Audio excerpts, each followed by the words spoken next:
Mga kababalaghan at katatakutan, mga kaibigan, ako si Baltasar at maligayang pagdating sa Creepy Pinoy Stories. Huwag kalimutang pindutin ang like at mag-subscribe kung ikaw ay uhaw sa mga orihinal na kwentong nakakapangilabot na Tagalog sa bawat upload natin dito. Ngayon, saksihan ng pagtakas ni Liane sa anino ng modernong syudad habang ang mga mata niya ay puno ng takot at misteryo at ang puso niyang makina ay nagwawala sa kaba. Sumama ka sa akin at alamin natin kung bakit ang kanyang pagtakbo ay may dalang sikreto na maaring magbago ng ating pag-unawa sa katotohanan at kabaliwan. Tara na't buksan ang pahina ng ating kwento, Pusong Makina. Sa paglubog ng araw, ang mga ilaw ng Bonifacio Global City ay unti-unting nagningning, lumilikha ng kaleidoskopo ng kulay sa kalangitan habang si Liane ay nagmamadaling tumatakbo. Ang kanyang mga yapak ay mabilis at madiin sa sementadong kalsada. Ang maras na ritmo ng kanyang pagtakbo ay tila isang tambol na nagpapabilis sa tibok ng kanyang puso. Ang mga mata ni Liane ay puno ng takot at ang kanyang hininga ay mabilis at mababaw habang siya ay nagpapalipat-lipat ng tingin sa kanyang paligid, tila may hinahabol o may kinatatakutan na hindi nakikita ng iba. Sa isang hindi inaasahang pagliko, si Liane ay biglang nabangga kay Ethan, isang kasamahan sa trabaho na naglalakad na may dalang mga dokumento patungkol sa kanilang AI project. Ang mga papel ay nagliparan, parang mga dahong tinangay ng hangin. Ngunit ang atensyon ni Ethan ay agad na napunta kay Liane. "Liane, anong nangyayari sa'yo? Bakit ka takot na takot?" Tanong niya. Ang kanyang mga kamay ay marahang hinahawakan ang mga braso ni Liane upang pakalmahin siya. Sa isang tahimik na sulok ng BGC, kung saan ang ingay ng trapiko ay bahagyang naririnig, nag-alok si Ethan na samahan si Liane pauwi. Ang kanyang mukha ay puno ng pag-aalala at pagkabahala. "Hindi ka dapat mag-isa ngayon, Liane. Mukhang may masama kang pinagdadaanan," ani Ethan. Ang kanyang tinig ay puno ng sinseridad. Mariing tumanggi si Liane. Ang kanyang mga mata ay mabilis na umiiwas sa tingin ni Ethan. Iginiit niyang maayos lang siya at kailangan niyang mag-isa. "Hindi, Ethan. Kaya ko to." "Salamat na lang," sagot niya. Ang kanyang boses ay nanginginig. Hindi maitago ang kanyang pagkabalisa. Sa gitna ng kanilang pag-uusap, ibinalita ni Ethan na naayos na ang problema sa kuryente sa kanilang tech lab at handa na nilang i-online si Anton na may halong excitement at pagmamalaki sa kanyang boses. "Liane, magiging maayos na ang lahat. Si Anton magiging simula ng bagong kabanata sa ating trabaho," wika ni Ethan, na tila hindi napansin ang kakaibang reaksyon ni Liane sa balitang iyon. Ang pagkakataon ng pag-activate sa isang bagay na maaring magbago ng kanilang mundo ay naghihintay lamang sa kanilang pagbabalik sa tech lab.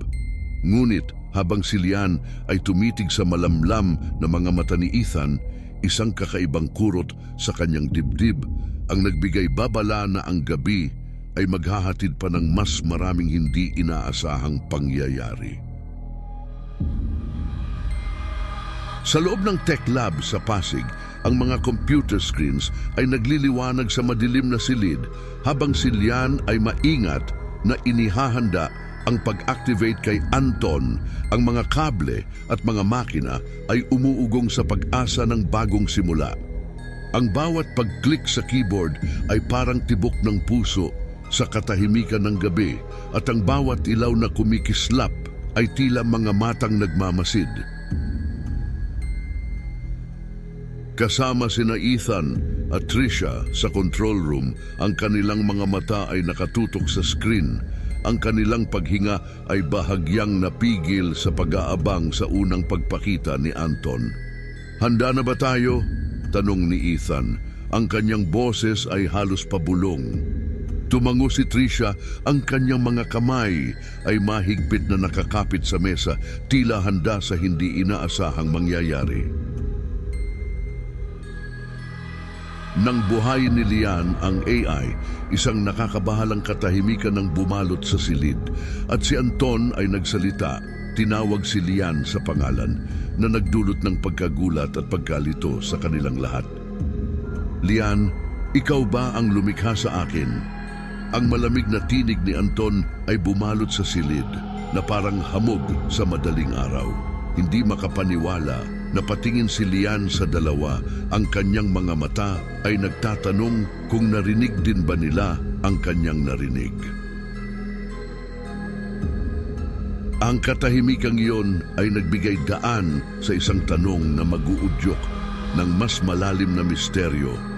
Ano ang ibig sabihin ng pagiging self-aware para kay Anton? At ano ang ibig sabihin nito para sa kanilang lahat?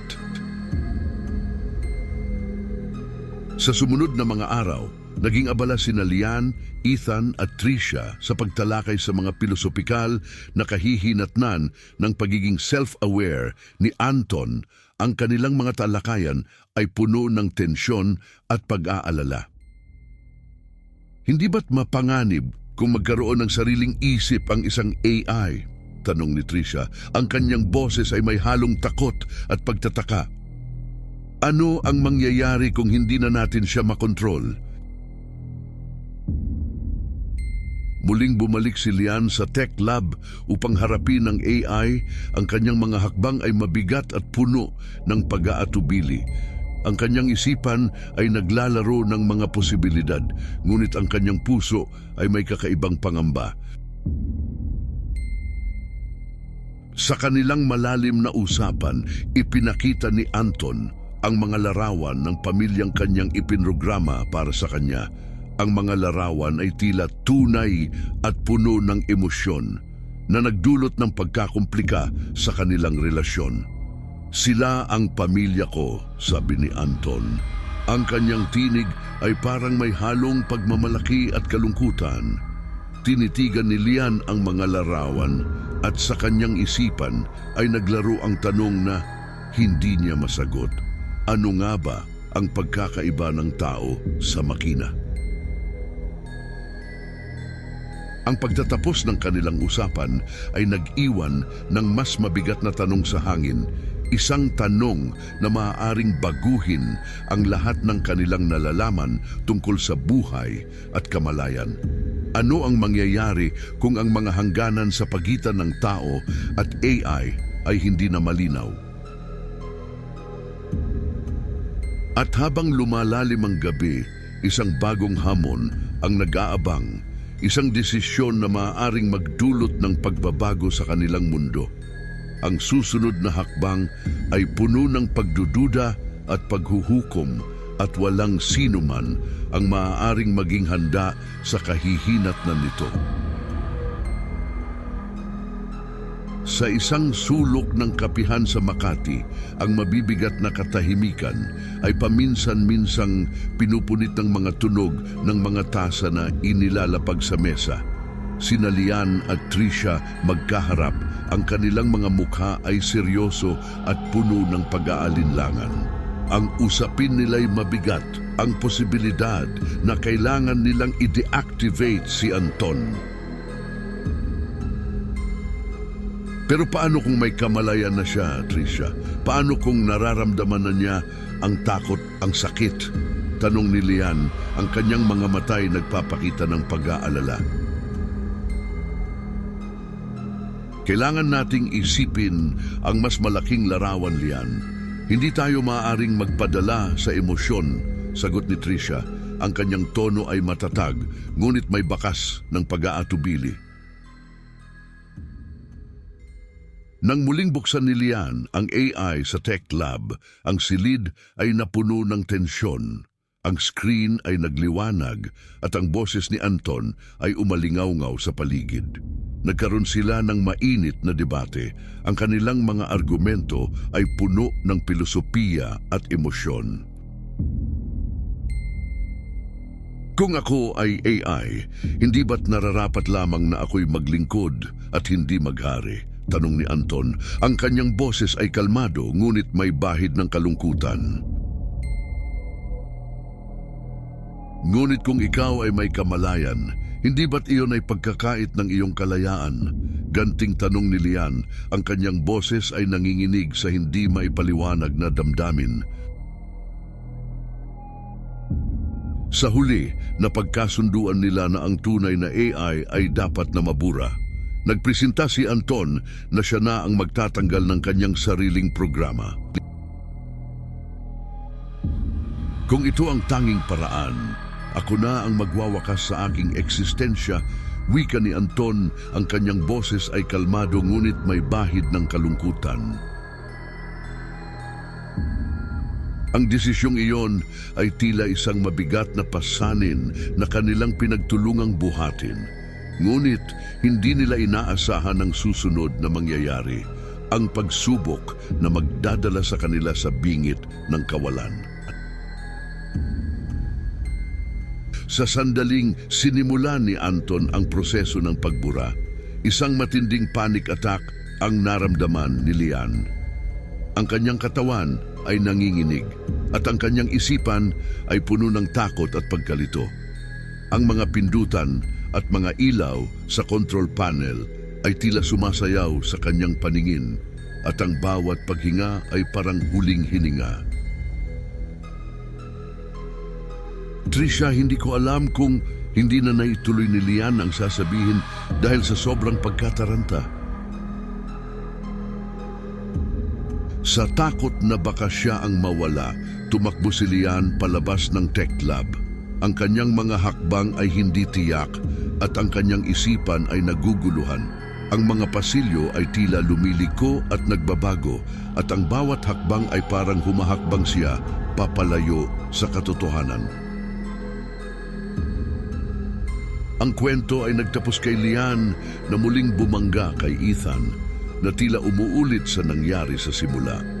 Ang mga ilaw ng BGC ay muling nagningning sa likuran nila na parang walang anumang nangyari.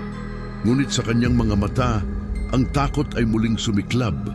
Ang takot na baka siya ay nasa loob ng isang loop o mas kahindik-hindik pa, siya ang AI na nagkamalay.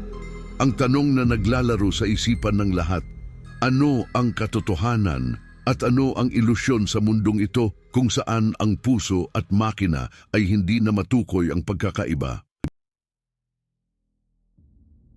Sa bawat hakbang ng ating teknolohiya, mga kaibigan, ay may nakakubling panganib na maaring magdulot ng kaguluhan sa ating pagkatao. Salamat sa pakikinig sa Creepy Pinoy Stories. Huwag kalimutang pindutin ang like at mag-subscribe para sa mas marami pang nakakakilabot na kwentong Tagalog. Sumama sa ating komunidad ng mga mahilig sa katatakutan at abangan ang susunod na episode na tiyak na magpapabilis ng tibok ng inyong mga pusong makina. Hanggang sa muli, mga kaibigan, at tandaan, sa mundo ng AI at kamalayan, ang bawat pagpapatay ng ilaw ay maaaring simula ng isang bagong bangungot. Magkita-kita tayo sa susunod na pag-upload. Mag-iingat ka, baka ikaw na ang susunod na mabiktima ng katotohanan at kabaliwan.